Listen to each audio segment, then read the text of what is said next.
படம் ஓடணும்ல, ஓடும்போது sir pan இண்டியான்னு எதுவும் தனியாக எடுக்க முடியாது சார். என்னோட கல்ச்சர், என்னோட படங்கள் தான் நான் எடுப்பேன். அது பேன் இண்டியாவாகும்.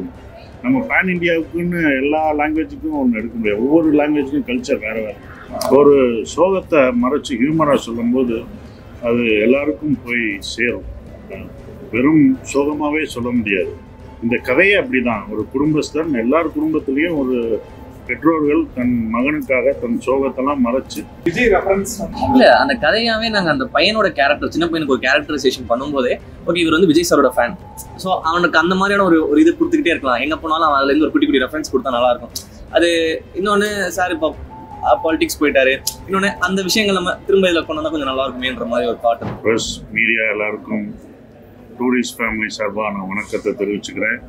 இன்னைக்கு எங்கள் படம் வந்து ப்ராட்வே, கோயம்புத்தூர் ப்ராட்வே பிரம்மாண்டமான தேட்டரு திரையரங்கம், அங்கே வந்து எங்கள் படம் டூரிஸ்ட் ஃபேமிலி ஓடுது. இப்போ பார்க்க வந்தோம். இந்த மார்னிங் காலை காட்சியை வந்து ஃபேமிலி ஃபுல்லாக வந்து பார்க்குறாங்க. இந்த படத்தை எவ்வளோ வெற்றி பெற வச்சுக்கிற மக்களுக்கு நான் நன்றியை தெரிவிச்சுக்கிறேன். கோயம்புத்தூரில் எல்லா தேட்டர்லேயும் இந்த படம் சிறப்பாக ஓடுது. ஸோ ஃபேமிலி இந்த சப்ஜெக்டை அக்செப்ட் பண்ணி, இந்த படத்தை அக்செப்ட் பண்ணி இவ்வளோ தூரம் கொண்டு வந்ததுக்கு என் நன்றியை தெரிவிச்சுக்கிறேன். இந்த படத்தோட டூரிஸ்ட் ஃபேமிலியோட இயக்குனர் அபிஷன் ஜீவன், அவர் பேசினா கரெக்டாக இருக்கும்னு நினைக்கிறேன். நீங்கள் தான் பேசுகிறேன். எல்லாருக்கும் வணக்கம். நான் டூரிஸ்ட் ஃபேமிலி படத்தோட டைரக்டர் அபிஷன் ஜீவன். ரொம்ப ரொம்ப சந்தோஷமாக இருக்குது. எல்லாருமே கூட்டமாக ஃபேமிலியாக வந்து பார்த்து என்ஜாய் பண்ணுறாங்க. படம் நல்லா போயிட்டுருக்கு. அது இவ்வளோ வெற்றி பெற்ற வச்ச மக்களுக்கு நன்றி. தேங்க்யூ. இந்த ஸ்டோரி ஒரு குடும்ப படம் பண்ணணும் அப்படின்னு சொல்லி தான் ஆரம்பித்த ஒரு விஷயம். நல்ல காமெடி, எமோஷன்ஸ் எல்லாமே ஒரு பேக்டாக ஒன்று பண்ணியிருந்தோம். அதுக்கப்புறம் இந்த கதையோட ஹீரோக்கு வந்து பார்த்திங்கன்னா ரொம்ப ஒரு இன்னசென்ஸ் தேவைப்பட்டுச்சு. ஒரு ஒரு அந்த இன்னசென்ஸ் யாருக்கு கரெக்டாக புல் ஆஃப் பண்ண முடியுன்றப்ப எங்களுக்கு சாய்ஸ் இல்லாமல் சார் தான் எங்களுக்கு கரெக்டாக இருப்பான்ற ஒரு பாயிண்ட் வந்தோம். அதுக்கப்புறம் சார்ட்ட சொன்னோம், சாருக்கு ரொம்ப பிடிச்சிருந்துச்சு. அன்னையிலேருந்து இன்றைக்கி வரைக்கும் ரொம்ப ஸ்மூத்தாக எல்லாமே போயிட்டு இருக்கு. இந்த கதையை சூஸ் பண்ணுறீங்க? இல்லை, இது என்னன்னா நிறைய இன்டர்வியூவில் சொல்லியிருந்தது தான். தெனாலி படத்தோட சீக்குவல் ஒன்று பண்ணுன்ற ஒரு பிளான் ஒன்று இருந்துச்சு. ஸோ அந்த கதையோட ப்ளஸ் இன்னொரு ஃபேமிலி கதையை நான் ஒரு ஐடியா வச்சுருந்தேன். இது ரெண்டையும் மிக்ஸ் பண்ணி தான் இந்த படம் நான் பண்ணியிருந்தேன். ஸோ 100% ஒரு ஃபேமிலி படம். ஏன்னா ஃபேமிலியோட க்ரௌடு தான் இருக்கிறதே பெரிய க்ரௌட். நம்ம ஃபேமிலியோட அட்டென்ஷனை எடுத்துட்டோம்னா அந்த படம் வந்து மேஜிக் பண்ணிடுன்ற ஒரு நம்பிக்கை எனக்கு எப்பவுமே இருந்துச்சு. அதுக்கு நாங்கள் நிறைய உதாரணங்களுக்கு நிறைய படங்களும் வந்திருக்கு. ஸோ ஃபர்ஸ்ட் படமாக இது பண்ணும்போது இது கரெக்டாக இருக்கும்ன்றது நம்பினேன். நல்லா ரிசீவ் ஆயிடுச்சு. ஒரே மாதிரி பண்ணிட்டு இருக்க முடியாதுல்ல, குடும்ப படமும் வேணும். ஏன்னா எல்லாருமே நம்ம சொல்கிறது எல்லாமே டிவியில் உட்காந்துட்டாங்க, குடும்பம்லாம் தேட்டருக்கு வரமாட்டுறாங்க அப்படின்லாம் நம்ம சொல்லிட்டு இருந்தோம். அதனால குடும்ப படமே எடுக்காமல் போயிட்டோம். நம்ம எல்லாம் வந்து அவங்க ஓடிடி தேட்டரில் உட்காந்துட்டு ஓடிடியில் படம் பார்த்துட்டு டிவியில் படம் பார்த்து தேட்டருக்கு வரமாட்டுறாங்க. ஸோ இனி அவங்களுக்கு படம் பண்ண முடியாது, குடும்பம்லாம் வரமாட்டாங்க. எல்லா காலத்துலேயும் குடும்பம் தான் அடுத்தடுத்த வாரங்கள் ஓட வைக்கிறதே அவங்க தான். ஒரு ஃபேமிலினா ஒரு டிக்கெட் இல்லை, 10 டிக்கெட். சாருக்கு தெரியும், 10 டிக்கெட் 15 டிக்கெட் வரும். ஸோ அவங்களுக்கு நம்ம கொடுக்கல. ஸோ நம்ம கொடுக்காம எதுவுமே நாங்கள் கொடுக்காம என்ன சொன்னோம்னா, வெறும் நாங்கள் ஒரே டைப் ஆஃப் படம் கொடுக்கும்போது குடும்பத்துக்கு நம்ம கொடுக்காம அவங்களுக்கான ஒரு படம் கொடுக்காம நம்ம பார்க்க வரமாட்டாங்க. இப்போ எடுத்தோம் இந்த படம் ஹிட்டு. இப்போ இவ்வளோ தூரம் இந்த படத்தை ரசித்து தேட்டரில் மார்னிங் ஷோவே குடும்பம்லாம் வர்றாங்க. நாங்கள் பார்க்குற எல்லா இடத்துலையும் ஹவுஸ்ஃபுல்லாகுது. எல்லாம் குடும்பமாக வந்து உட்காடுறாங்க. 10 பேர் ஃபேமிலியாக, வயசானவங்கலேருந்து சின்ன குழந்தைங்க வரைக்கும் வந்து எனக்கே ரொம்ப வருஷமாச்சு இப்படி ஒரு பார்த்து குடும்பம் இதை பார்த்து. அப்போ அவங்க வர்றாங்க, நம்ம தான் கொடுக்கல அப்படின்றது. இந்த மாதிரி படங்கள் வரும்போது இந்த மாதிரி டைப் ஆஃப் படமும் ஃபேமிலிக்கு மறுபடியும் வரும்.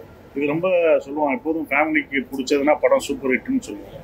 இது கொஞ்ச நாள் மறைஞ்சிருந்தது, கொஞ்சம் வருஷம். முதல்ல நாங்களும் தேட்டர் வச்சுருந்தோம். எங்கள் தேட்டரில் எப்படின்னா ஃபேமிலிக்கு தான் ரொம்ப வரும். அந்த டிக்கெட்டுக்கு அந்த கவுண்டர் ஃபுல்லாச்சுன்னா ஃபேமிலி உள்ளே வந்துட்டாங்கன்னா படம் சூப்பர் ஹிட்னு சொல்லுவாங்க. ஸோ அது ரொம்ப நாள் மறைஞ்சிருந்துச்சு. அது திருப்பி இந்த படம் மூலமாக வர்றது சந்தோஷமாக.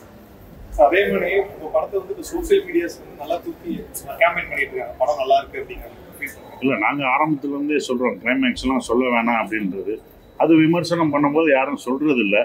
ஒரு சிலர் சொல்கிறாங்க, இப்போ அதை கேட்டுக்கிறோம், அது சொல்லாதீங்கப்பா, படம் எல்லாம் வந்து பார்க்கட்டும், பார்த்து நீங்களும் ரசிங்க, அதை காமிக்க வேணாம் சொன்னால் அவங்க கேட்டுக்குவாங்க. இனி பண்ண மாட்டாங்க, அவ்வளோதான். நம்ம இன்னும் இந்த யாராரும் பார்க்கலையோ அந்த பார்க்காதவங்க போட்டிருப்பாங்க. இதை பார்க்கும்போது அதை அவங்க இது பண்ணுவாங்க. விஜய் ரெஃபரன்ஸ் இல்ல அந்த கதையாவே நாங்க அந்த பையனோட கேரக்டர், சின்ன பையனுக்கு ஒரு கேரக்டரைசேஷன் பண்ணும்போதே ஓகே இவர் வந்து விஜய் சாரோட ஃபேன், ஸோ அவனுக்கு அந்த மாதிரியான ஒரு இது கொடுத்துக்கிட்டே இருக்கலாம். எங்க போனாலும் அவன் அதுல இருந்து ஒரு குட்டி குட்டி ரெஃபரன்ஸ் கொடுத்தா நல்லா இருக்கும். அது இன்னொன்னு சார் இப்போ பாலிடிக்ஸ் போயிட்டாரு, இன்னொன்னு அந்த விஷயங்கள் நம்ம திரும்ப இதில் கொண்டு வந்தா கொஞ்சம் நல்லா இருக்குமேன்ற மாதிரி ஒரு தாட் இருந்துச்சு. ஸோ நல்லா ரீச் பண்ணிட்டோம்.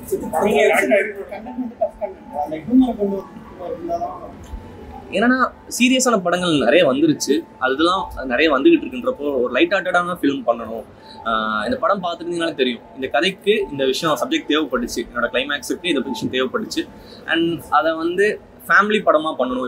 எங்கள் மெயினான எய்ம் என்னன்னா ஒரு குடும்ப படம், அந்த குடும்பத்துக்குள்ள இருக்க பாசம் நேசம் இதை வச்சு மட்டுமே ஒரு படம் பண்ணணுன்றது தான் பிளான். ஒரு சோகத்தை மறைச்சு ஹியூமராக சொல்லும்போது அது எல்லாருக்கும் போய் சேரும். வெறும் சோகமாகவே சொல்ல முடியாது. இந்த கதையே அப்படிதான். ஒரு குடும்பஸ்தன், எல்லார் குடும்பத்திலையும் ஒரு பெற்றோர்கள் தன் மகனுக்காக தன் சோகத்தெல்லாம் மறைச்சு சந்தோஷமாக இருப்பாங்க. அவங்க சந்தோஷத்துக்காக அதை பண்ணுவாங்கன்ற ஒரு விஷயம். ஸோ அது மாதிரி தான் அந்த படம் ட்ரீட்மெண்ட்டே அப்படி தான். அது லைஃப் இஸ் பியூட்டிஃபுல்னு சொல்லுவாங்க, அந்த மாதிரி ஒரு விஷயமா தான் அதை பார்க்கணும்.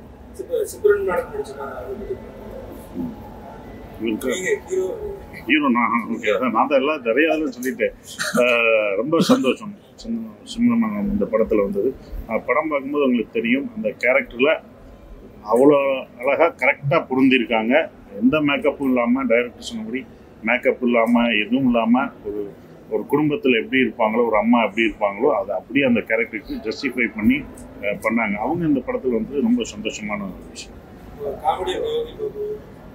அது ரொம்ப சந்தோஷம். யோகி பாபு ஒரு 5 சீன் வந்தாலுமே அதை ஹோல்ட் பண்ணியிருக்காரு. படத்தில் அவ்வளோ சிரிக்க வைப்பார், அவ்வளோ எனர்ஜியாக எப்படி ஷூட்டிங்கில் வந்தாலும் படமும் அப்படி தான். பார்க்கும்போது யோகி பாபு 5 சீனில் வந்தாலுமே அது அவ்வளோ இதாக ரசிப்பாங்க. அப்புறம் அது எங்களுக்கு இன்னொரு காமெடின்னு இந்த படத்தில் ஆடப் பண்ணது அந்த சின்ன பையன் முள்ளின்ற கேரக்டரில் வந்த கமலேஷ். அவன் வர சீன் எல்லாமே ரசிக்கிறாங்க, குழந்தைங்கலேருந்து எல்லாமே. அந்த சீன் ஒரு ஸ்கிரிப்ட் எழுதும் போது எனக்கு அந்த கேரக்டர் ரொம்ப பிடிச்சிருந்து, அந்த பையன் கேரக்டர் ரொம்ப பிடிச்சிருந்துன்னு சொன்னேன். அது ரொம்ப அந்த பையனை எல்லாருக்குமே இப்போ பிடிச்சிருக்கு. அவர் தான் அந்த என்டர்டெயின்மெண்ட்டாக கடைசி வரைக்கும் ஹோல்ட் பண்ணி படத்தை ஜாலியாக கொண்டு போகிறது. ஒரு சீரியஸான சீன் போகும்போது அந்த மூணு சின்ன பையன் அந்த மாற்றிட்டு போகிறது இல்லை, எல்லாருக்குமே அது பிடிச்சிருக்கு. அப்புறம் MS Bhaskar sir, Kumaravel sir எல்லாமே ரொம்ப பிரமாதமாக பண்ணியிருக்கு. இது இப்போ மட்டும் இல்லை, ரொம்ப வருஷத்துக்கு முன்னாடியே இருந்திருக்கு. ஒரு வருஷத்தில் 8 ஹீரோவோட படம் வரும். தீபாவளிக்கெலாம் 8 படம் வரும் சார். 8 ஹீரோவோட படம் வரும். 8 படமும் ஹிட் ஆகும், 8 படமும் வரும். அப்போ அவங்க இப்போ இது வந்து ப்ரொடியூசர் எல்லாமே பிளான் பண்ணி வேறு நாள் மாத்திரம் சொல்லலாம். அந்த OTTனால அவங்களுக்கு ஒரு ரெஸ்ட்ரிக்ஷன், இந்த டேட்டில் இந்த இப்போ ரிலீஸ் பண்ணோன்ற ஒரு விஷயம். அதனால தான் அதோட வந்து சூர்யா சார் படம், அவர் படமும் நல்லா போகுது, எங்கள் படமும் நல்லா போகும்போது 2 பேருமே வாழ்த்திக்கிட்டோம். சூர்யா சாரும் எங்களை வாழ்த்தினார், அந்த எந்த இது இல்லாமல் அவரும் எங்கள் படத்துக்கு வாழ்த்தினார், நாங்களும் அவருக்கு வாழ்த்தினோம். ஸோ எல்லா படமும் ஓடணும். இப்போ 3 படம் வந்திருக்குன்னா 3 படம் 4 படம் வந்தால் 4 படமும் ஓடுறது எங்களுக்கு ப்ளஸ் இல்லையோ சினிமாவுக்கு ஆரோக்கியமான விஷயம். ஒரு 4 படம் ரிலீஸ் ஆகி 4 படம் ஓடுறது சினிமாவுக்கு தானே நல்லது, தேட்டருக்கு நல்லது, எல்லாருக்குமே அதில் பெனிஃபிட் ஆகும். அப்படி தான் நாங்கள் பார்க்கணும். எல்லா படமும் ஓடும் சார், எல்லா இதுக்கும் இருக்கும் சார்.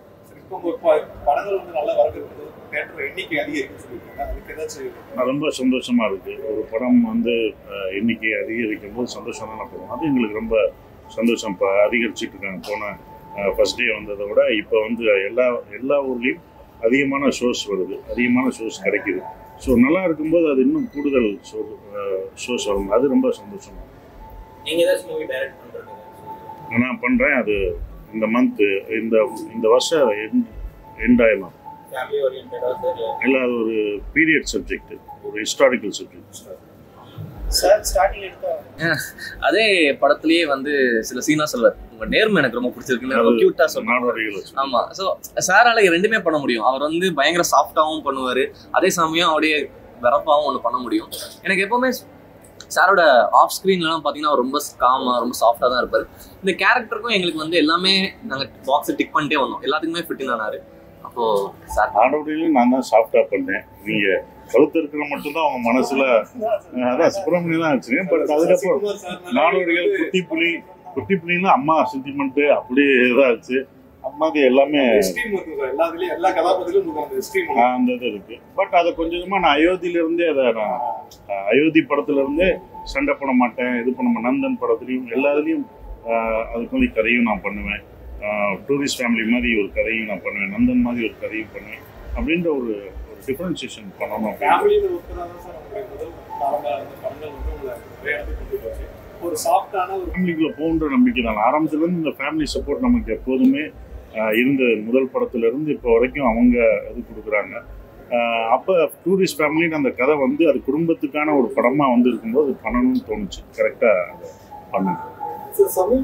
நம்ம யோசிக்க முடியல. எல்லா படமும் இப்போ இந்த படமும் நல்லா ஓடுச்சுன்னா நல்லா படம் ஓடணும்ல. ஓடும்போது சார் பேன் இண்டியான்னு எதுவும் தனியாக எடுக்க முடியாது சார். என்னோட கல்ச்சர் என்னோட படங்கள் தான் நான் எடுப்பேன். அது பேன் இண்டியாவாகும். நம்ம பேன் இண்டியாவுக்குன்னு எல்லா லாங்குவேஜுக்கும் ஒன்று எடுக்க முடியாது. ஒவ்வொரு லாங்குவேஜுக்கும் கல்ச்சர் வேறு வேறு.